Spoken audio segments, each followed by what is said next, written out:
ના, નહીં કરી શકો. મારા જેવી માતા જાણે છે, પણ છતાંય આ સમયગાળામાં છે ને, તમે તપ ના કરી શકો.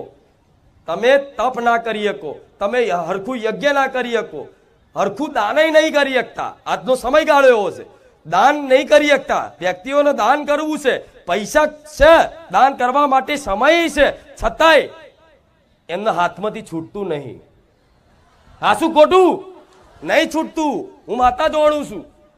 કઈક લોકો એવા છે કે અમથા દવાખાનામાં પૈસા બગાડી આવે, અમથા ટોકીઝમાં પિક્ચર જોઈ આવે, અમથા બર્થડે જન્મદિવસમાં ઉજવણી 10-15 હજાર ખર્ચો કરી નાખે.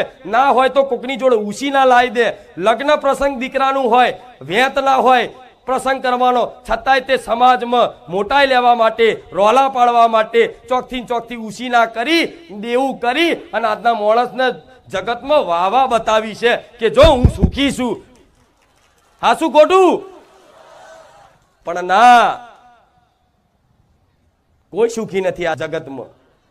જે ખાલી ભગવાન માતાજીને ઉપાસના અને એના વિશ્વાસના ભરોસે છે, એના સિવાય આ જગતમાં કોઈ સુખી નથી.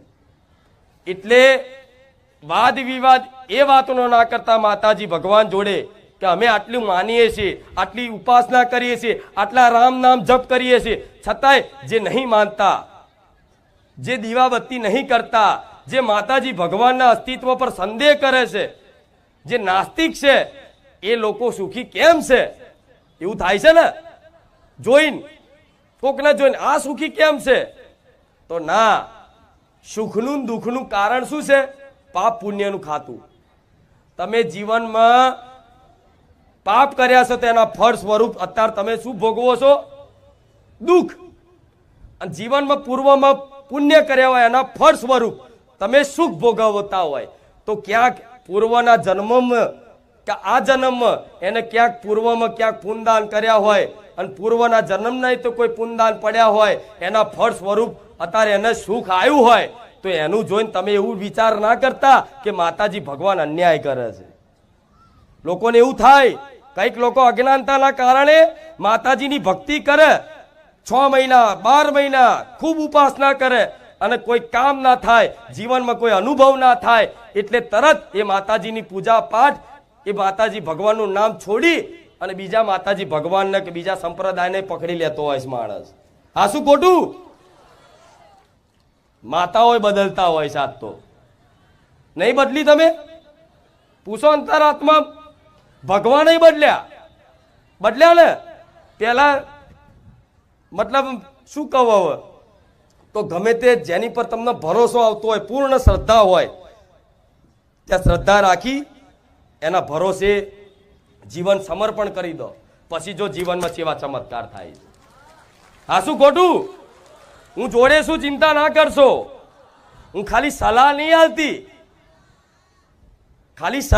આલતી, હું જોડે સપોર્ટ આલું છું, હું જોડે સાથ સહકાર આલું છું. તો આ પાપ પુણ્યથી ચાલતું હોય તો અત્યારે તમે બારેજા ધામ આવો છો તો મારા મુખે વારંવાર એ સાંભળવા મળ્યું હશે કે તમે પુણ્યદાન કરો, પશુ પક્ષીની સેવા કરો, નિસહાય લોકો છે, જે ગરીબ છે, જેની આગળ પાછળ કોઈ નહીં, કોઈ અનાથ છે, કોઈ વિકલાંગ છે, એવા લોકોની મદદ માટે આગળ આવો. એને તમારી જેને મદદની જરૂર છે એને મદદ કરો.